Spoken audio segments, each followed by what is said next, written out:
Bom dia, meu nome é Leonardo Lopes e hoje no Resumos Enem vamos falar sobre a filosofia de Platão.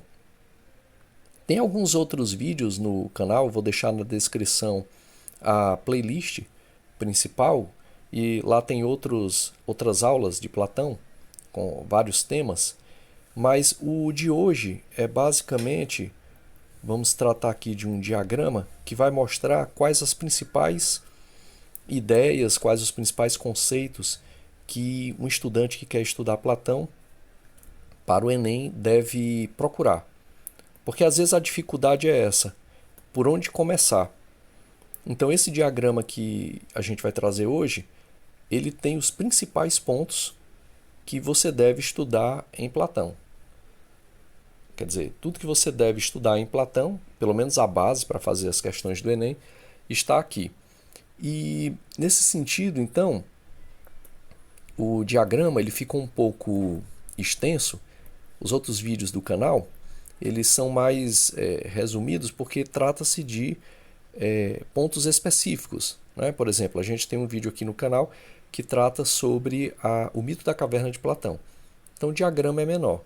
Esse diagrama ele ficou um pouco extenso e eu não sei ao certo como é que ele vai ficar aí no vídeo, mas uma dica que eu dou é que você pode pausar o vídeo, tirar um print da tela onde aparece esse diagrama e depois, se tiver ficado pequeno, você coloca em algum visualizador e aumenta, dá um zoom para poder ver cada um dos pontos. Então, sem mais demora, vamos começando aqui.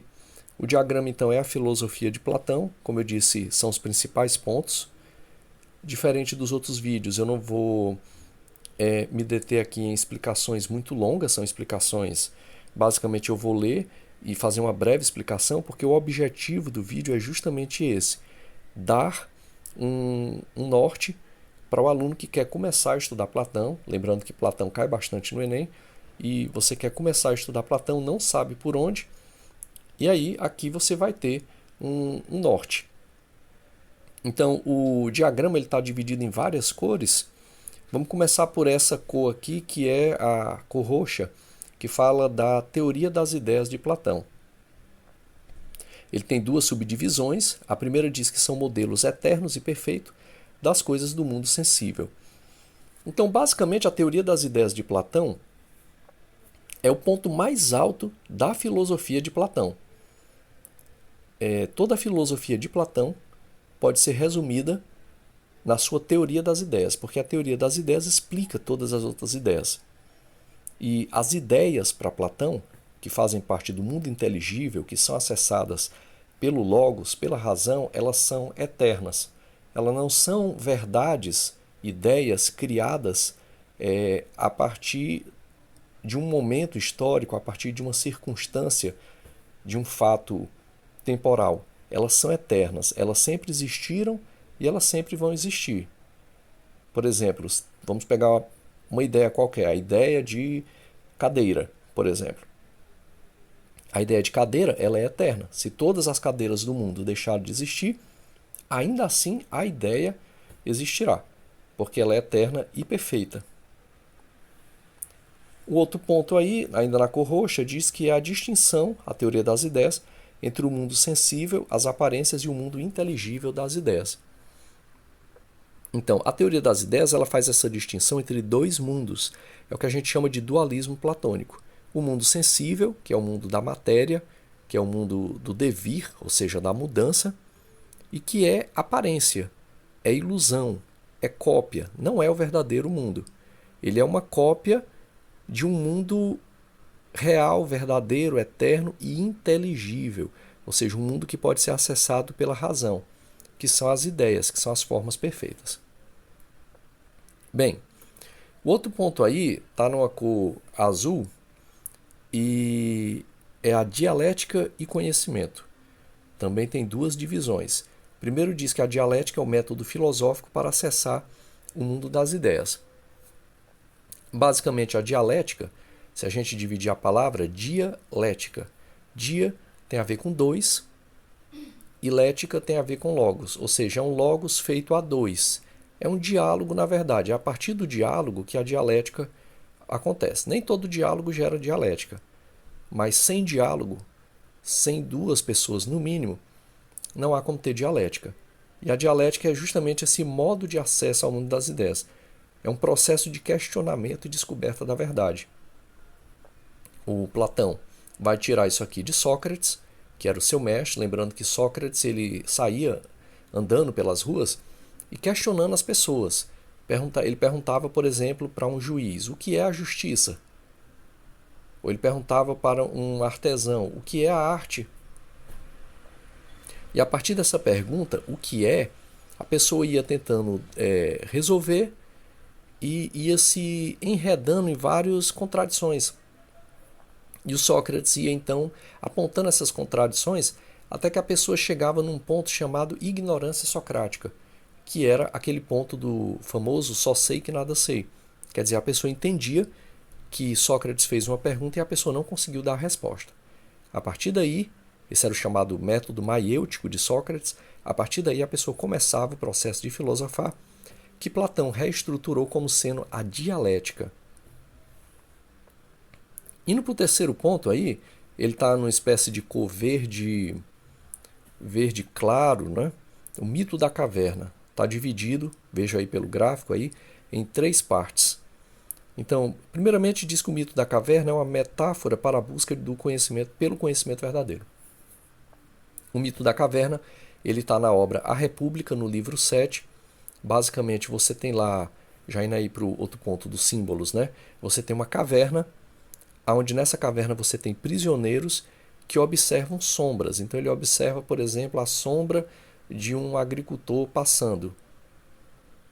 Atrás deles tem uma fogueira e mais à frente a abertura da caverna, aonde estão passando realmente as pessoas verdadeiras, as coisas verdadeiras. Então, se lá na entrada da caverna passa um jarro, isso vai ser refletido a partir dessa fogueira que está na caverna, na parede da caverna, como uma sombra do jarro. E aí o prisioneiro vai ver somente a sombra. O que Platão está usando com esses símbolos? Ele está usando a metáfora de que a sombra é a ignorância. As pessoas estão na ignorância, por isso elas veem sombras. Somente a partir do método dialético, que nós já falamos, é que esse prisioneiro se liberta, sai da caverna e aí encontra a luz do sol. O sol aqui representa o conhecimento verdadeiro, a realidade verdadeira. Então o mito da caverna ele fala dessa saída do sensível para o inteligível ou suprassensível, quer dizer, da ilusão para a realidade, da cópia para a realidade, do mundo empírico sensível para o mundo metafísico, que é onde a verdade se encontra. Que é o que está no terceiro ponto, é a representação dos níveis de conhecimento e realidade. O conhecimento que o prisioneiro da caverna tem sobre a realidade é muito pequeno. Ele é um conhecimento que é como uma sombra. Quando ele sai da caverna, a partir do método dialético, a partir da filosofia, a partir da razão, aí é que ele vai começar a ver a realidade como ela é. O próximo ponto está em laranja. Como eu disse, eu estou indo um pouco mais rápido aqui nessa aula, porque nosso objetivo aqui é só tratar dos pontos, né? O próximo ponto em laranja aí é o dualismo platônico, está dividido em 3 pontos. Então, como a gente já viu, o primeiro aí, corpo pertence ao mundo sensível. O mundo sensível é o mundo empírico, é o mundo da mudança. E para Platão, aquilo que muda não pode ser verdadeiro, porque o que muda é eterno. O que é verdadeiro é aquilo que não muda, que são as ideias. O corpo, como muda, quer dizer, um bebê passa a ser um adolescente, que passa a ser um adulto, que passa a ser um idoso. E depois morre. Então, o corpo está dentro do mundo do devir, da matéria. Por isso ele pertence ao mundo sensível. Agora, no corpo, nós encontramos, aí o outro ponto aí, em laranja, a alma. Ele vai dizer, a alma pertence ao mundo inteligível.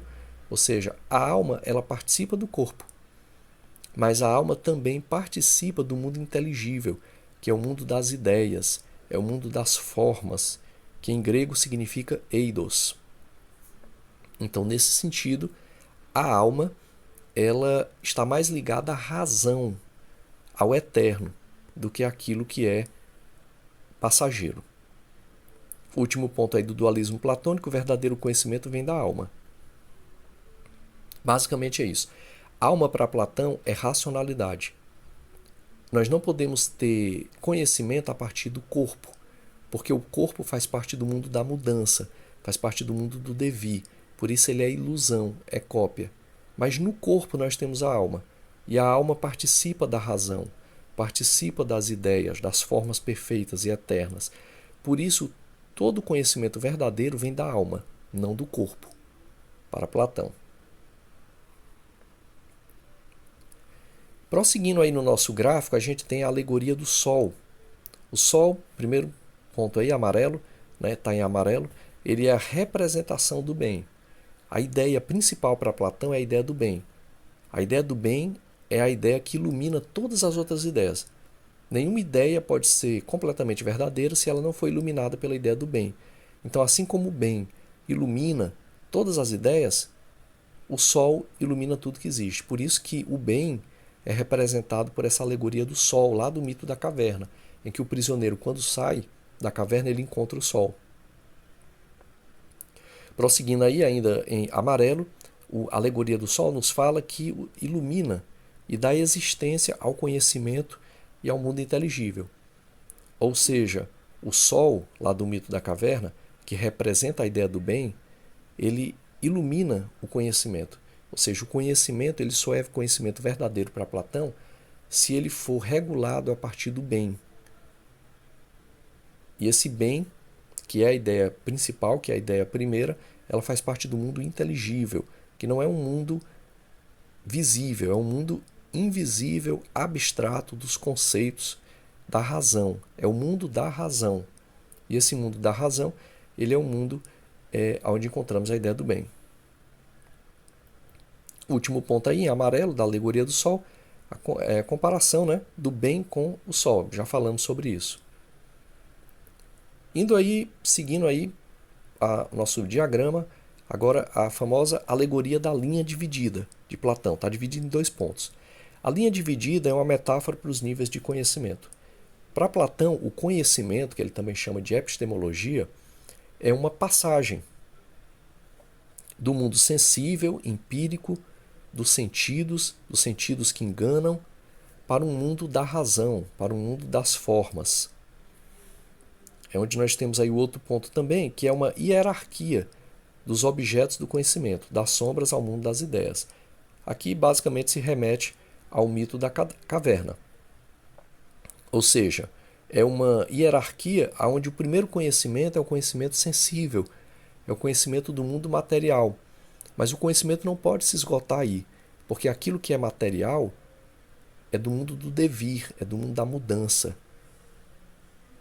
E isso deve ascender, deve subir para o mundo das ideias, que é o verdadeiro mundo, que é o mundo das ideias, da filosofia, da razão, dos conceitos, das formas perfeitas que vão iluminar o mundo das ilusões, que é o mundo empírico. Bem, prosseguindo, temos aí na cor roxa justiça e o estado ideal. Então, 3 pontos também. Teoria política baseada na justiça. Ou seja, toda teoria política de Platão, e aqui Platão não fala só de política partidária, essa política que a gente conhece dos partidos, das eleições. Para Platão, toda e qualquer atitude entre 2 seres humanos ela é política, no sentido que há interesses envolvidos, há negociação. E Platão diz que para isso ser ético, deve estar baseado na virtude e baseado na noção de justiça. Então é onde a gente entra aí no outro ponto do gráfico, dessa parte roxa, que chama estrutura de classes, produtores, guardiões e governantes. No livro 4 da República de Platão, ele vai falar que, assim como o universo tem uma ordem, essa ordem deve ser espelhada na própria cidade, que é a polis. Então, para isso, nós temos que ter, segundo Platão, os produtores, que são aqueles que têm que estar baseados com a virtude da temperança, para que possam bem produzir as coisas materiais que a polis precisa.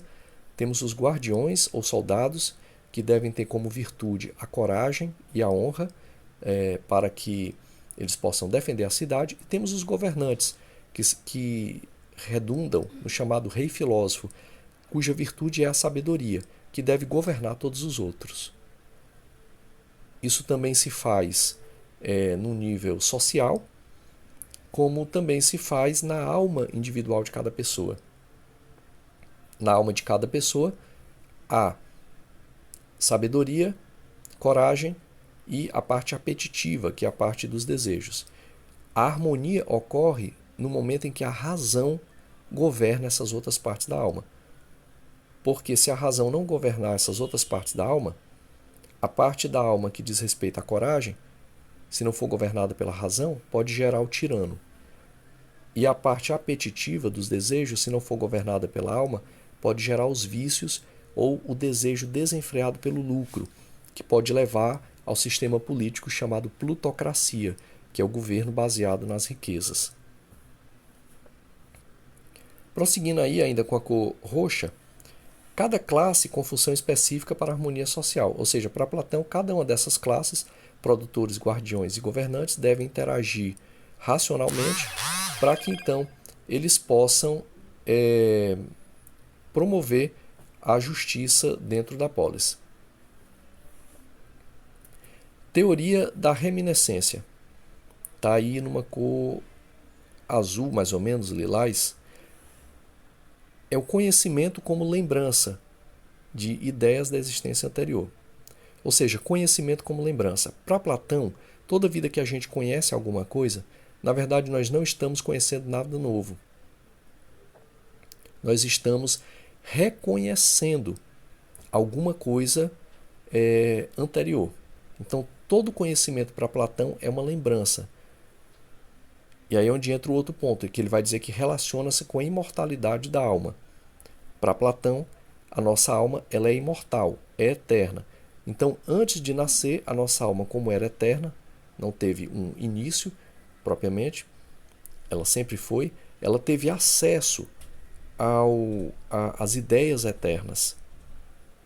Por isso que ela já conhece, ela só está esquecida, porque quando Platão diz que uma pessoa nasce, a alma, pelo contato com o corpo, que é o contato do mundo da mudança, a alma esquece muitas coisas. E aí a filosofia vai ter que relembrar a essa alma essas ideias que um dia ela teve acesso.